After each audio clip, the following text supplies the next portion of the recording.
Good afternoon, everybody. This is Roby with the Manufactured Mind. Today, I have a special guest with us, Mr. Mayor Kersey, and we're going to be talking about his upcoming election and what he's looking to do with the town. So, without further ado, let's get started. How are you doing, Mr. Kersey? Doing very well, thank you. Thank you. Appreciate the opportunity to be with you today. Yes, sir. I'm glad to have you here. So I guess let's start off with some questions with your personal journey in leadership. What are some defining moments from your childhood that inspired your path into public service? I grew up working in my father and grandfather's general store. Okay. And we were very active in the community in a business way. And I was very active in my church. And I always saw public service as an opportunity to do things that benefit citizens as well as most of your community. And I've seen it as an opportunity for that for the last over 40 years that I've been involved in things in the community. Yeah, I remember as a child seeing you at the post office a lot. Okay. So yeah, my grandmother, Louisa Herndon. Oh yeah. I thought a lot of Louise. She would always come in and we would chat. Yeah. And I would see her about town, not just at the post office. I had known her for a long time. Yeah, she always talked very highly of you. So has my mother. So it's definitely an honor to have you here for sure. What about what values do you hold most dearly as a leader, and how do they influence your decisions? Honesty and integrity. Yes, sir. They are the tenement in good leadership. I mean, if people cannot trust you, then it's going to be very difficult to get anything done if you don't have that trust factor. Right. Yeah, trust is big, man. If you don't have trust, you don't have anything, really. No. You know, integrity, I was taught a lot about integrity when I was in the Marine Corps. So, I know all about that. Appreciate your service. Thank you for your support, sir. Yeah. I appreciate your service to the community. So. A little bit different. I mean, when you sign up for Uncle Sam, more of a commitment, and it's every day. You don't get a break during that period that you signed up. So I genuinely express appreciation. Well, I appreciate that, Mr. What Kersey. you have done.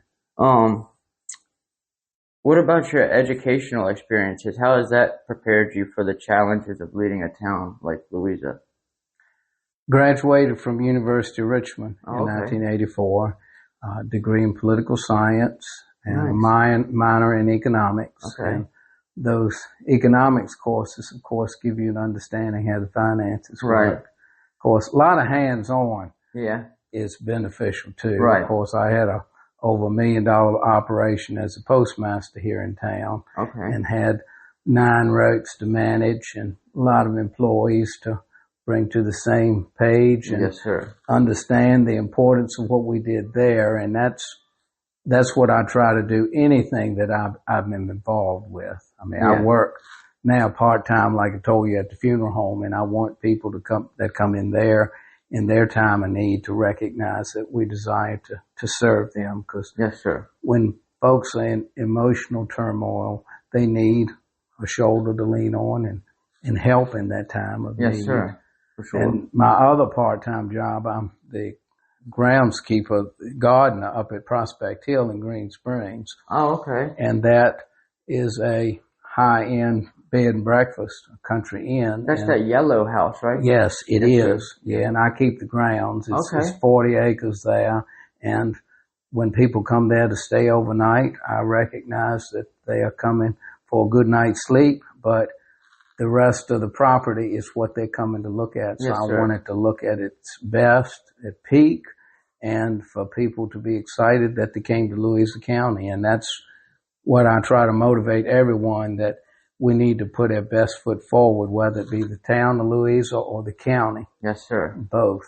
Yeah, that's really awesome that, you know, you're so committed to giving back to the community in so many different ways. The Lord blesses us. Yes, sir. I mean, we are blessed in life. Sometimes we don't always recognize His hand, but we're just blessed. And if we have an opportunity to give back, that's a blessing in itself. It is. That he gives us that opportunity, and it gives us a better understanding. Not everyone is as fortunate as you and I are today to be sitting in here. We have warmth. We've had a good meal today, I'm certain. And we're looking in anticipation to tomorrow, what we're going to have an opportunity to do. And for some folks, it's not that simple. Yeah. I mean, just getting the basic necessities just to exist for the next few days is a challenge. So we all have to be aware of that and trying to give a handout and pull everybody up that you can along the way. Yes, sir. Yeah, I'm big on helping out others, especially the less fortunate, as much as I possibly can. So I'm with you there. The Prospect Hill, is it? Mm-hmm. So my aunt, Edwina Herndon. Okay. She used to work there years and years and years ago. I think also my other aunt, Christine Sharp, used to work there as well. Years and years ago. But I've only been there like once, but I've heard it's a really nice place. Yeah, it is an extremely nice place. The current owners are really nice people to work for, and I enjoy it. It's in a special place too, you know. You wouldn't expect something like that to be where it's at on Poindexter. So. Well, and that historic Green Springs, that whole area with those farms. Yeah. It's just a beautiful area. I love driving those dirt roads back through there. Yeah. It's beautiful, country roads back through there. Of course, growing up in Louisa, I grew up in the east end of the county.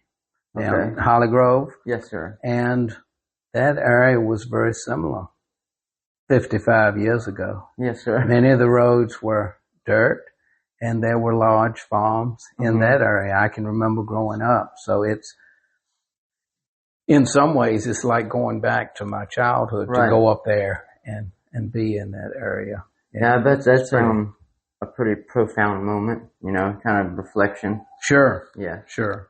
Because Louisa County has changed. In my lifetime, it's changed significantly. It's changed a lot of mine, too. Yeah. I mean, just with Zion's Crossroads, I remember there was nothing there, you know.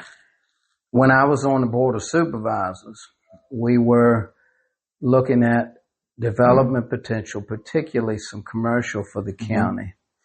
And the debate was between Gum Spring and Zion. And the board, we went on several retreats and discussed that. And the decision was to go with Zion. There were competing, I'll call them competing issues at Gum Spring. There's soils there that would have to be replicated in another place. Okay. So in order to develop down there, you would have to have, it would cost more money, and the opportunity for immediate return was better at Zion. I mean, that's really close to Pantops. We get people coming in from Fluvanna and from Charlottesville that are using the Lowe's and Walmart up there in the commercial. But I will say that at that time, there was really no consideration to Spring Creek, that there was going to be any widespread residential. The thinking at that time is that historic Green Springs would cut off the development, and it would primarily just be on that corner. I mean, I can remember when there wasn't a whole lot at Zion except for the Crescent Inn. Yeah. And those businesses right there. The little gas station. Yes. That was it. And that was it. It used to be a roundabout circle there. That's right. Years ago. Yeah, I remember that. That was before my time. At church, used to go to Shenandoah Acres. Okay. And I don't know if you ever even heard of it, but that's up, I think it's above Waynesboro. And we would go up there for Sunday school picnics. And always on the way back, we used to stop at the Crescent Inn and have dinner. And that was, I guess, in the mid-'60s. Oh, but wow. I can remember that. Been there that long. Yeah, oh, yeah. Yeah, that place goes back into the 50s. Yeah, wow, that's impressive. Yeah. You know, you don't hear about a small little business like that being run for that long around here too often. That's special. But that stood the test of time. Yes, sir. Still a good place to get a meal. Yeah, it is. My family actually, the Herndon it's either the Herndon or the Hanson used to own where Maddox Feed Store is, I believe. Okay. I think, I'm not sure when they sold it to them, but, all right, the Hansons had a feed store. Yeah, that's it. Yeah. Yes, sir. Yep. I want to say that they were in there before. Southern States used to be in that coffee shop building is part of the original building that was there. And I think Southern States used to be right there at the tracks. I didn't know that. Yeah. Yeah, I think that's right. Okay, yeah, so, yes, sir, you're correct. Yeah, and Hanson had the place, I think, before it was Southern States. Okay. Yeah, so but that's long before my time. Yeah. Yeah, so they sold it, and it would have been interesting to see it stay in the family though, Yeah. But it is what it is. How about your long-term vision for Louisa? How do you see the town evolving over the next decade? Well, a lot of residential development, apartments and townhomes have been approved on the east end of town. Mm-hmm. I think it's going to be a tremendous challenge for us to be able to deal with the additional traffic that's going to generate. We already have issues when school is going into session and then when it gets out in the afternoon. And that's not the only time there are traffic issues, but that makes it very evident. Friday night, I had worked up at Prospect Hill when I came in. Of course, football game Friday night. Yeah. All the excitement that generates. But the traffic was backed up to what used to be Community Motors when I came into town. Yes, sir. I remember that. Yeah. And traffic is going to be something to be dealt with. There's some discussion that there'll be a roundabout put in town. Okay. I think that would be helpful. I do too. Some talk of some sort of bypass. Of course, that was discussed and money's laid aside by the legislature. I think that was back in the 90s. Okay. And that didn't materialize. I was on the board of supervisors then, and the project was not approved. It wasn't a true bypass. Where Harris Creek? Yeah. Yes, sir. It came out there and then went out to 22 going towards Mineral, but the other loop was not proposed. Okay. At that time. There had been some discussion, but the full project wasn't there, and ultimately the board didn't approve it. But may have to have some sort of bypass. Of course, now you're going to have to push it out a little bit further. It becomes complicated in getting the right-of-ways and properties necessary, but yes, sir, may be required. Yeah, I've thought that for a while now because I see the traffic during the daytime, and I'm like, wow, like it's a lot of people, even just like during the middle of the day going through Louisa, and over the years, it's just gotten more crowded and crowded. But if you can manage it, it's a tremendous opportunity for the Main Street downtown area.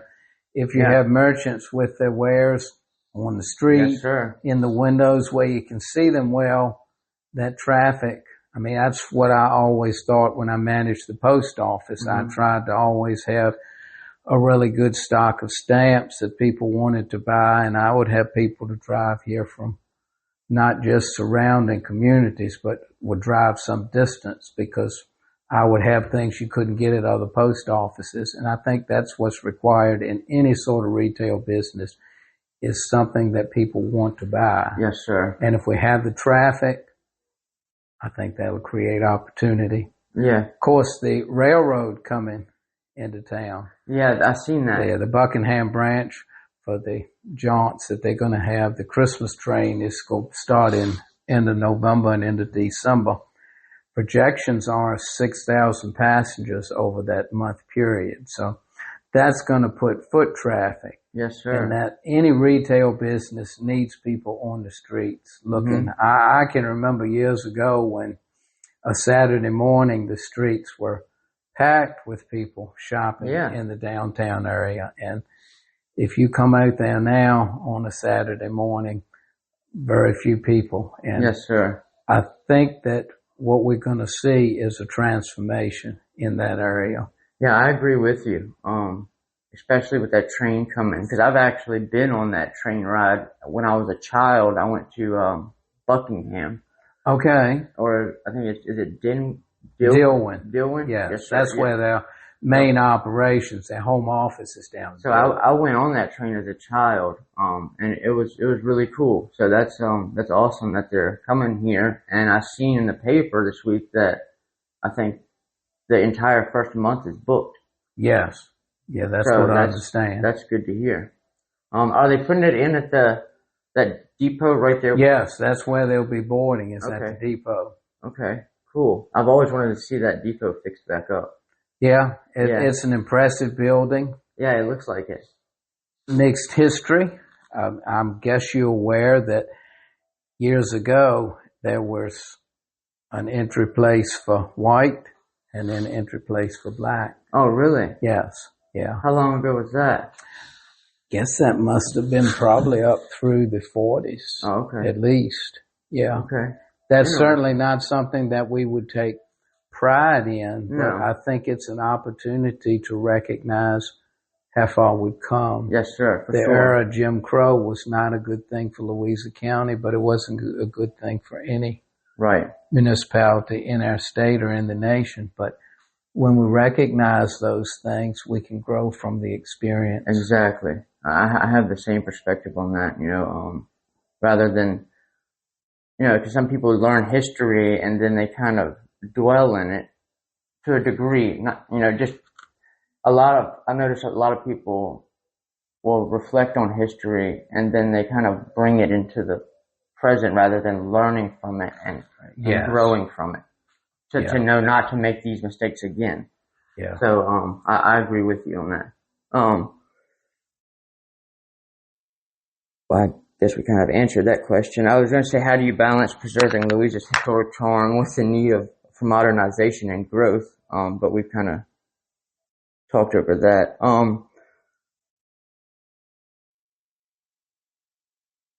Do you think the biggest challenges that Louisa faces today is the funding for the town? It's not as dire a circumstance as some people would portray it. I think a lot of it is diversification. Mm-hmm. In my campaign literature, I put out one of the highlights of this interim appointment that I've had. We've hired a extremely educated and professional town manager, Stuart Terrell. Mm-hmm.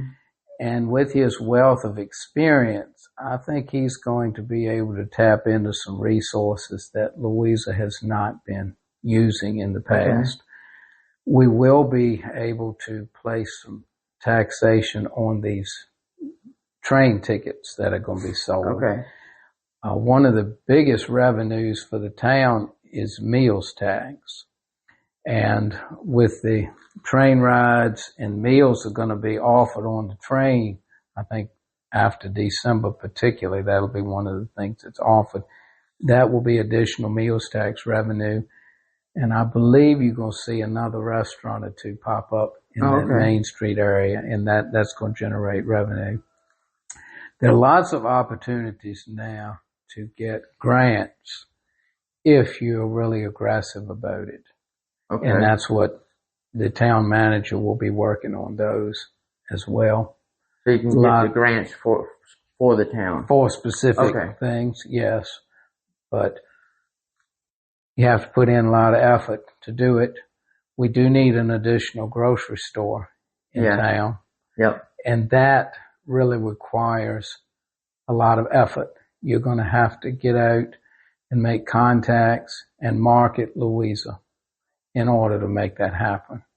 We have an economic development authority, which I've been a member of since 1998 when we moved to the town. And I think that if that is utilized, it'll be able to help in getting some of those things. I'm sure you remember when we used to have a Peebles in town, which was a good retail. I think you were store. responsible for bringing that, weren't you? Yes, I was involved in that. That came when I was on town council previously.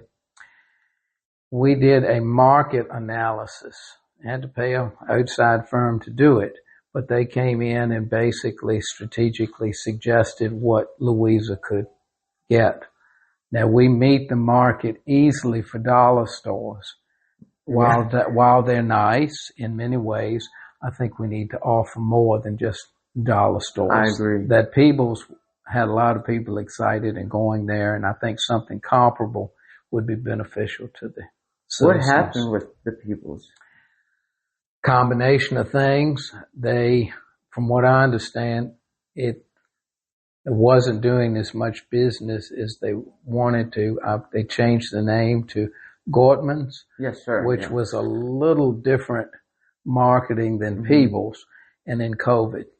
And I think COVID changed the dynamic completely, and during COVID they disappeared. Yeah, that's unfortunate. That's no reason to accept that we can't have something comparable in town now. I thought about how much a Starbucks would actually do good here, maybe.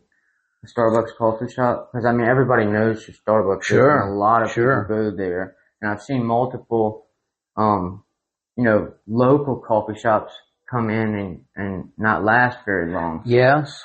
And I'm not sure why that is.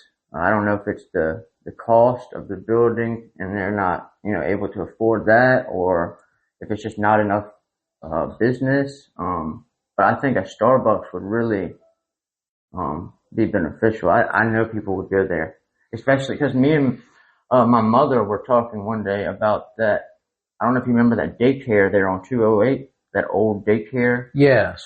Well, it was for sale. I'm not sure if it still is. And we were seeing if it was a commercial property, because we were actually thinking about trying to bring a Starbucks and put that there for the traffic on the way to 64. I think that would be, but that's outside of the town though. Yes. So that's the problem. Want you in town if you can. Yeah, that's the problem. I know you were doing something with the Jewett Square, the 150 unit multifamily housing development. Wasn't there plans to build another? They're gonna add on to it. See, the property was rezoned in the 90s. I think it was actually in 1990. Of course, that was before the connector street came out at 208. Right. I'm sure you remember when 208 snaked around the courthouse and went out. And that's when Jewett Square was approved. And they came back and wanted to do some modifications, and the council got them to go along with a commercial strip in front. They're fronting out on 208, and that was approved with their modifications. They're going to put in an additional 75 units fairly quickly, and probably within 5 years of that, there'll be another 75 units for Jewett Square. Well, that's good. But they have been a good fit for the town. Yes, sir. Yeah, I know when they came in, there was some reservation. I share some people's reservation in maintaining the small town appeal that we've had for years. Sir. Growth scares people. Yes, sir, it does. And I think you have to plan carefully.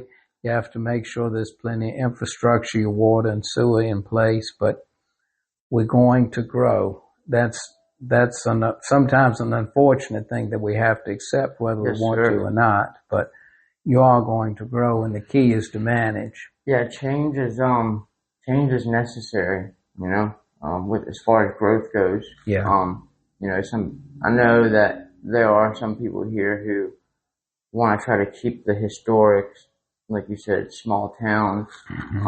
But it's like you said, I mean, times are changing, and we've kind of got to grow with the times to adapt. To a certain extent. Yeah, to a certain extent. You don't want to trade in your values. Yeah, no, I agree. Along with that and change the fabric of the town. Sir. So if someone like me wanted to contribute meaningfully to Louisa's growth, where would you suggest they start? I would suggest community service opportunities. If they come up, say on the Planning Commission or the Economic Development Authority, offer your service. Okay. Be willing to serve. Yes, sir. I know that the food bank, they have a lot of volunteer work out there too. Yes. Yeah, Lloyd Runnett does a good job with that, and that meets a lot of people's needs. Yeah, it does. I know quite a few people who go there themselves, and it really helps them out. You know, I know a family that's got like 2 children, and they go there, and it gives them enough food to get them to the month. So it works out really well. But when we have an opportunity to minister to those in need, I think one of the paramount responsibilities that we have is to try to help them figure out how they can help themselves. Right, exactly. Yes. I think it's good that we have opportunities to help those less fortunate, but ultimately we need to help them find employment that provides for their needs, and the initiative to work and try to get ahead and be able to buy a home and establish a family and have that self-pride in we're doing this. And be self-reliant, then they don't have to, then somebody, they can help them get ahead, and then somebody else can utilize the benefits that they were once using. Sure. Help everybody do better, be better. It's kind of become my motto, is do better, be better. Yeah, so, that makes perfect sense to me. Yeah, it does. What qualities do you look for in community partners or volunteers who want to make a difference?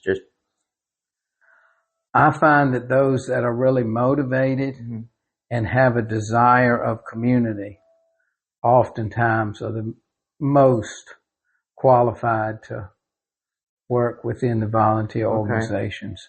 Okay. There has to be that excitement and that desire to serve others. You can't replace that with anything. I mean, that... You gotta have a special place in your heart for it. Oh, yes. Yes, sir. Yeah.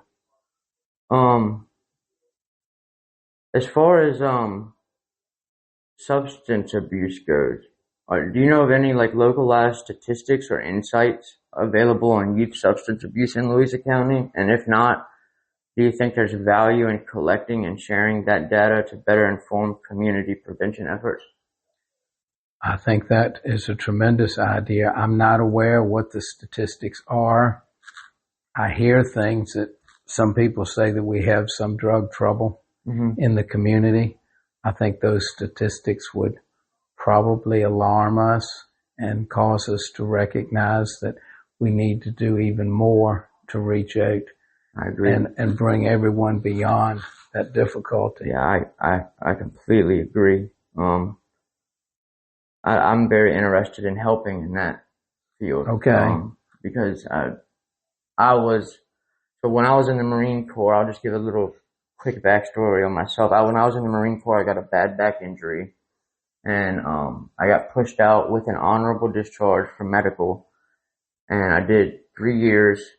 I had my L4, L5 disc removed out of my back, and I was only 23 years old, and they put me on pain medications, and I was on them for 2.5 years, and they decided to take me off of it after I got out of the Marine Corps. The doctor told me that I was on it for too long and too much, and he just cold turkey cut me off of it. I know it sounds very strange and not unprofessional, but that's exactly what happened, and it was very unfortunate. And that kind of just, me being on them for that long just got me hooked on the stuff, and it sent me down a very dark path for like 8 years. And I've now been in recovery for going on 3 years now. So I've done really, really well. I gained a lot of wisdom on what not to do, for sure. But I've also gained a lot of wisdom on what's helped me stay focused and, stay away from all of that trash and get back on track. And that's kind of, the whole point of me starting my podcast, was to get my voice out there, just to inform others who might be in the position that I once was, who may not see a way out. They might not see the light at the end of the tunnel. It's very difficult when you're in that mindset to see any light at the end of any tunnel. And it can put people in a very dark place. It really does something to your mind, man. It changes who you are. It's not pretty. And so I just would really love to try my best to try to, even if I could just save one child from not, going down that path, or encourage kids to not ever go down those paths, and to show them that, you stay focused. You don't have to worry about stuff like that if you stay focused on what matters and work on doing better and getting better. So that's kind of where my mission comes from. Yeah, I would certainly think your success story would be a tremendous encouragement. Yeah, yes, sir. I do too. I really do. Now, have you tried to take that to the school system? I've thought about that, but no, I have not yet. But I thought about it, but I would suggest that you have a conversation with Doug Straley. Yeah, that's a good idea, actually. I seen him down at the Veterans event. I think it was last weekend at the football game. Okay. And I talked to him, but I had thought about that a while ago, but it slipped my mind. But now that you bring that up, that's a fantastic idea. It really is. Yeah, if I can help you with some of those contacts, I'd be happy to. Okay. Doug lives in town over Tanya. Oh, he still lives there? Yeah. Okay, so he lived there when I was in high school. I graduated in 2008. Okay. But yeah, so I assume he lives in the same place then. Yeah, I would encourage you to reach out to him, because okay, we need role models for young people. I agree, and I know that I can help out in that aspect. Because like I said, I gained a lot of knowledge and wisdom, and I was very fortunate to get out of it all with a clean slate, as far as trouble wise. I didn't get in trouble, fortunately, but I recognize the times where I could have gotten in trouble, and how reckless it was, and won't be making those mistakes again. But I want to, tell others, the younger generations, of what can happen if you do go down that path, and try to kind of scare them out of even thinking about it. Because fear was one of my main motivators to help get me out of it. I used fear. I started researching everything that I was doing to my mind and my body by putting these toxic substances into my body. And I used that fear as my driver to get me out of it. And it worked. Okay. So, and I think that's a fascinating approach. It's not a normal approach. No, it doesn't sound like it would be. Yeah. So,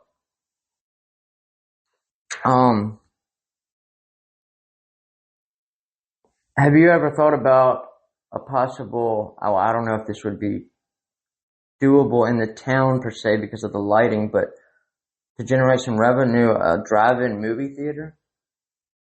Do you think that would be possible? Like maybe where that winery, where that winery in front of the town hall used to be, that wine building? Yes, I know the building you're talking about. He manufactures some things in there. Oh, okay. He makes parts, and I know when I was still postmaster, they were shipping out parcels every day. They make some parts. I don't know exactly what for, but he has a skate shop on Main Street. Oh, okay. That's the same guy, Frank. Okay. And then they live on West Street. Okay. So they're right in town. That's interesting. Yeah. That's cool. I don't know whether he'd be interested in any. Yeah, I thought it was closed. Change. Yeah, I thought that place had closed after the wine there. But yeah, that was just an idea I had been thinking about, and I was like, well, I don't really know if there's any space for that in the town. It's interesting you mentioned that. I went over to the nursing home last week, and someone in there was asking about a drive-in movie theater. That's funny. So I think it probably would have to be outside the town limits. I don't know of any property that would be large enough to accommodate in the town. So last weekend, on Saturday at the fairgrounds, they had that movie event there, and I had already thought about it prior to that, and I just thought it was ironic that they were doing that, and I was like, that's pretty cool. Mm-hmm. Did they use the fairgrounds for the fair this year, do you know? They didn't. No, they haven't had a fair there in several years. Okay. Not enough volunteer firemen and not enough other folks stepped up to maintain that. 4th of July week, we used to always have the fair in town, but it's been a number of years now since that. I didn't notice it. I noticed it, I think it was last year I noticed that it wasn't here, and I was like, and then somebody told me that it was on 208 somewhere. Not aware of that. I think basically everything went to Mineral. See, the Mineral firemen have a fair close to the same time, and I think they do something on the 4th of July. Right. Okay. It's unfortunate because that brought a lot of traffic to town, and that's business. Yes, sir. I mean, when people are here going to the fair, they're stopping to get gas, stopping at your stores and buying things. It's very unfortunate. But yes, sir. I think that the Buckingham branch, that those excursions are going to bring some of that traffic back. Oh, for sure. As far as the youth goes, so I have some ideas here, just of some things to bounce off of you that could possibly help with the town, or even the county. But, so maybe like an indoor skating. I know they built a skate park outside, but I thought about, that's only a certain demographic of people that will go and skateboard and stuff like that. And then I thought about an indoor, the old indoor skate rinks, how beneficial that may be. What do you think about that? Like an indoor skate ring with like arcade. I used to skate growing up. I used to go once a week to a skating rink in Richmond. I don't know what the market analysis would show. I don't know how many kids actually are doing that now. Yeah, I mean, I think it's a tremendous idea. Yeah. And I would encourage you to do some research, maybe contact. I know there's a skate rink between Louisa and Harrisonburg.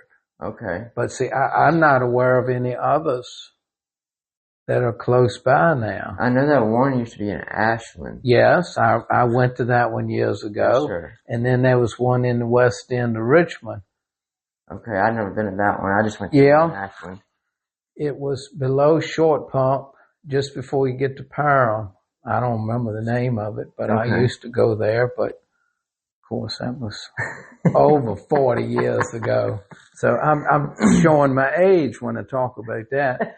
But I think that would be a tremendous opportunity for young people to get out and enjoy themselves. But I think probably a market analysis to see whether or not it would be a go. Right. So many things now, we invest and we build them.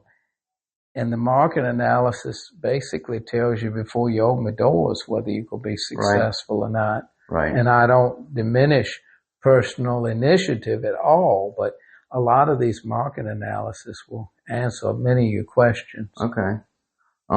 Because I had thought about trying to invest in some land possibly, to create some like agritourism type deal. I know the county is encouraging that. Of course, Yes, that's beneficial to the town as well. Okay. Yeah, because I was like, well, because how people like to fly those drones and stuff. Mm-hmm. And there's a lot of restrictions on where you can fly them. And I was thinking, I'm like, it would be pretty cool, and it would give the youth an outing if I had like even just 20 acres and part of it was a field, and I used that for drone flying. That would give adults and kids something to do, and then use the wilderness part of the land to create like paths, trails and stuff for people to come do photography or go walking and hiking. It's just outdoor activities, stuff like that. I think that would be really beneficial, definitely, to the county. Something close proximity to town. Yes, sir. Yeah, for sure. What do you think about the community-owned cooperative businesses? So residents could co-invest in essential businesses such as grocery stores, cafes, and laundromats. These cooperatives keep profits within the community, and foster a sense of ownership and pride. The town could benefit from increased economic activity and potential tax revenue. Collaborating with local colleagues, nonprofits, and businesses can support town initiatives and reduce costs. Volunteer task force and corporate sponsorships can enhance civic engagement and fund community programs. Sounds like you've done some research on that. Yes, sir. Yeah, I mean, I think that would be beneficial. That would answer a need for a second grocery store if that could be put together. Yes, sir. Yeah, I've done a lot of research on quite a few things here. Public-private partnerships, pop-up business incubator programs, which that would allow local entrepreneurs to temporarily lease vacant storefronts or lots to test their business ideas. By offering short-term, low-cost leases, the town could generate rental income while revitalizing unused spaces, and it encourages entrepreneurship, supports local talent, brings vibrancy to our downtown area, and creating business incubators and offering microloans can empower residents to launch small businesses. Youth entrepreneurship programs can engage students and foster a new generation of business leaders. Some of that discussion is being held at Chamber of Commerce. Okay. I would suggest that you contact Tracy Clark. Okay. And have some conversation with her, because you're on the same page she is. Those pop-ups are being discussed as necessary to enhance what we will be offering with the train rides. That's interesting. So I think you're on the right page there. Okay. I would encourage you to contact Tracy. Yeah, I'll do that. That's interesting that all of this is in the talks of. Yes. Let's see here. And then, digital nomad and remote worker incentives, because I know a lot of people are doing the remote working stuff now. With that on the rise, Louisa could attract digital professionals by offering relocation grants, co-working spaces, high-speed internet. This would increase the local tax base and support small businesses while promoting Louisa as welcoming and innovative community, offering relocation incentives and developing co-working spaces with high-speed internet can attract remote professionals. Promoting Louisa's quality of life can position the town as a hub for digital nomads. That high-speed internet needs to be developed in town. Okay. Some of the spots for internet are not as fast as it needs to be, but all of this that you're discussing is something that the new town manager has suggested. That's funny. Yeah. I don't know. Like, I haven't talked. You're the first person I've talked to that has anything to do with any of this. He has suggested several of those things. It's in the infancy as far as development, but there was discussion on that within the last couple of weeks. Okay. Yeah, that's very interesting. And then I guess I thought about doing this myself, actually, a local product branding, which I think would also help attract people to Louisa, like creating a Made in Louisa brand for, local crafts or foods, goods would promote local pride and support in small businesses. A portion of proceeds could be directed to town initiatives, creating a sustainable revenue model. I think a Made in Louisa brand would actually do really good of some kind. Yes. We had that years ago. Really? Yes. There were different products that were produced locally. I have a label from it. Tomato cannery at Trevilian's. Ken Cannon had a tomato cannery, and there was a Louisa brand, and I have a label that's framed hanging in that kitchen. Oh, wow. Yeah. That's really cool. So it's interesting how the thinking process will make full circle. Yeah. I'm 100% behind what you're advocating there. Okay. Yeah. Yeah, that makes me feel a lot better because, I've been wondering how you were gonna take to these suggestions and stuff. But I have just a few more questions. What has surprised you most about being mayor? Because you've been didn't you get the Yes, temporary? I'm the interim. Yes, sir. Yes. I guess The most challenging part is bringing the council together. There are a couple of members that have been on the council now into their second term. There's one that's been on a couple years, and then there are two new ones. And getting them together on the same page with issues, it hadn't been achieved in a finalized version at this point, but that's the biggest challenge that I have faced. Okay. Speaking of the council, what exactly is the process of getting on the council? You just run when there's a vacancy. Now, there may be an opportunity if someone were to resign, you could be appointed, but otherwise you just file when there's an opening, or if you want to run and challenge an incumbent. And I think with the thinking that you have and the desire to serve, I think you'd make a good council person. Well, I appreciate that, if you're interested. Sir. Yeah, I really am interested. One thing that what got me interested in it actually was this road. So, when my mother first bought this place, so I live back there, behind here. And, I've got all the animals upstairs. So okay. Yeah, so, that's why we're over here. But, this road was very quiet and people did the speed limit. Mm-hmm. Now, and I've even got in touch with the town police and offered for them to sit in my driveway. Sir, every day, all day long, people are doing probably 60 to 80 miles an hour going down this hill and up it. And I'm like, okay, well, one way to fix that is to put like 2 or 3 of those big speed bumps, halfway down where the sidewalk is there. And then another thing was extending sidewalks down through here all the way down, because that kind of gives people a sense that they're still in the town. Mm-hmm. And maybe that would help, but I think the speed bumps would be a more cheaper way to go about implementing. Probably would be less expensive. There are speeding issues in other areas. I live out on Fredericksburg Avenue, and I experience the same thing that you're talking about.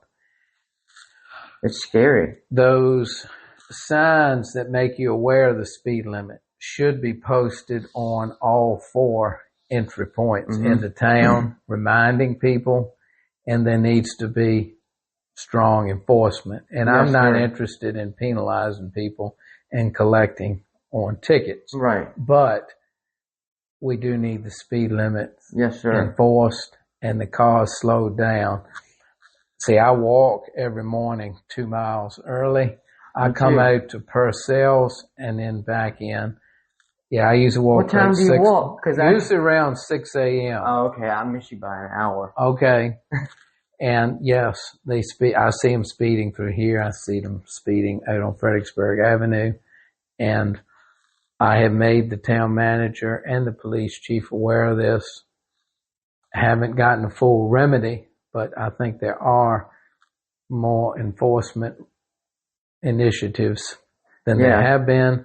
But yeah, I appreciate you bringing it to my attention, because it's something that needs to be taken care of. For sure, because on this road, almost every other house has children in it that play outside, and I see some people come by here, even tractor trailers, just barreling down the road, and it didn't used to be like that.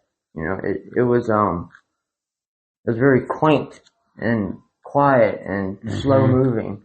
People obeyed the speed limit, so I don't know what's changed, but yeah, you're right. Something needs to be some enforcement needs to be done. How do you stay focused and motivated during challenging times? Looking at the end result, what you're hoping to achieve, and then putting the various pieces together to actually make it happen.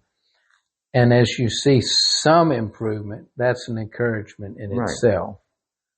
Okay. Yeah, I agree. I try to always focus on the positive. I try to find the positive in everything. Have to. It's easy to jump into the negative. Yes, sir. And if we stay there, we don't accomplish anything. Yeah, you're exactly right. What's one lesson that you've learned from working with other town leaders or council members? I don't have all the answers. It's a collaborative effort. And if you're willing to listen to others, you'll find a solution. Okay. But many times it's being willing to humble yourself and listen to other people. Okay. Yeah, that's a valuable lesson right there.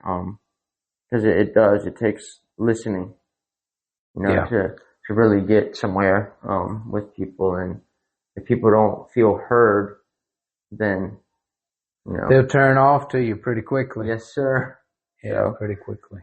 So how do you think, and I guess this will be the last question because this is the last one that I have here. How do you think that we can better prepare Louisa's youth to become future leaders in the community?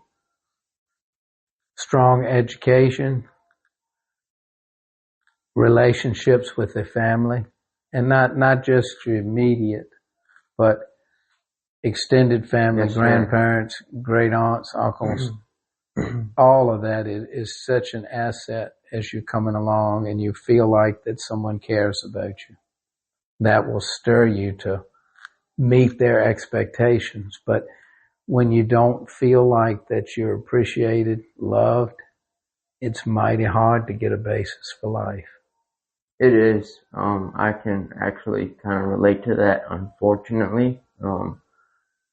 My family has been kind of, over time, for some reason, on both sides, it's just seemed to be more distant. And, family reunions used to be a big thing, when my grandmother and that. Oh, yeah, I can remember those days. So, yeah. And I miss that, I got to experience those as a child. And, I think that's something that really needs to be brought back.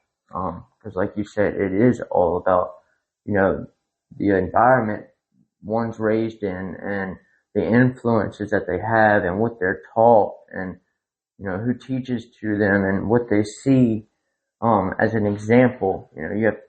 Parents have to lead by example. And, so yeah, I agree with you on that.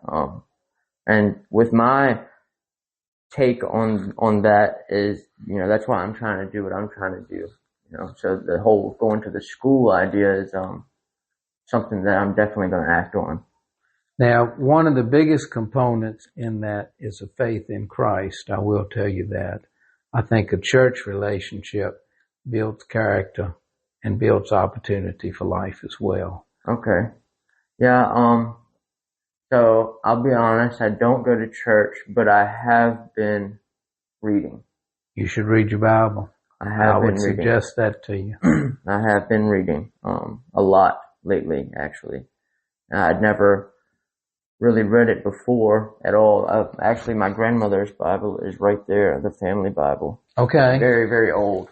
And I was reading that a couple of months ago.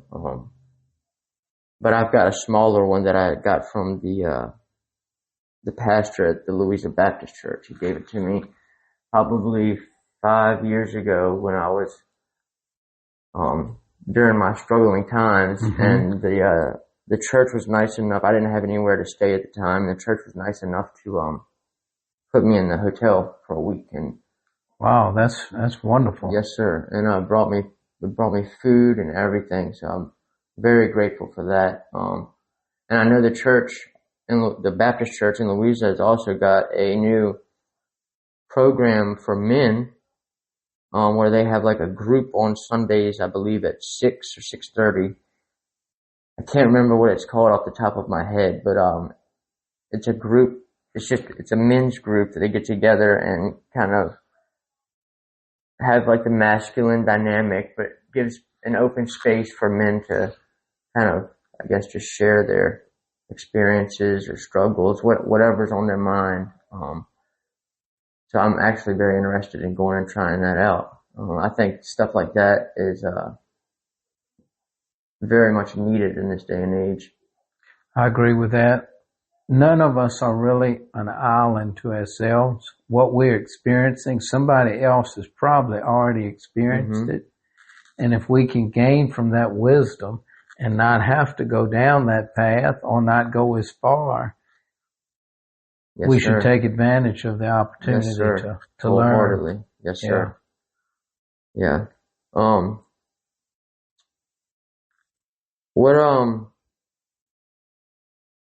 What do you think the turnout's going to be like on the election day, from what you've gathered thus far? Well, you have the other races for governor, lieutenant governor, and attorney general. That's going to motivate people to get out. Unfortunately, the focus is not as strong on the town elections as it is on those. Years ago, municipal elections were held in the spring, and the legislature changed that, and now it's all lumped together. I think there were benefits to it just being in the spring, and the focus then was exclusively on the town when people were voting. But those beyond my pay grade made those decisions and changed the dynamic. I'm not sure it has benefited the town significantly, but that's just my perspective. Okay. Yeah. I'm excited, to see what the turnout's going to be for sure. And I really hope that you get it. Thank you. I really do. I appreciate that. You definitely have my vote for sure. So appreciate that. But I think that's going to do it for now, Mr. Kersey. That's all the questions that I had. I really appreciate you sitting down with me. Oh, yeah, I appreciate that opportunity. The fact that you were interested enough to ask me to come over and have a chance to have a conversation with you. I got your flyer in the mail the other day, and I made a video, and I read off your letter on my video and put it on social media. And I seen in there that you were encouraging people to have a conversation with you and stuff. I thought that was I was like, oh man, I was like, well, I've already done that. That's cool. Yeah. So. I mean, that's the page that I'm on. I learn a lot about what people think and where they want to see our community move. And yes, sir. That enables me to lead. Yeah, I think that, dialogue is very important. It's something that, it scares me because it seems like it's on the fringe of being lost to a degree, and we've got to do something to bring it back and encourage respectful discourse and dialogue, just having a conversation. And I think people are so afraid of that, to talk or to have differing ideas. From my experience, at least, it's people struggle with having different ideas. But see, if we have the conversation, we can establish common ground. Exactly. And in the society that we live in now, there are too many people too far to the right or too far to the left. Yes, sir. And most of what happens in the middle. And we have to bring people together. Yes, sir. And that's the important part of what we do, is bringing people together to create solutions that benefit people's lives. Yes, sir. Yep. You're exactly right on that. And I hope that happens. And I know you're going to do your best to try to make that happen. And I'm going to put forth the effort as well. So maybe we can make something happen together. You have a lot of good ideas. I encourage you to pursue those. Okay. Well, I appreciate that, sir. That means a lot. And thank you for sitting down with me again. Well, thank you. Yes, sir.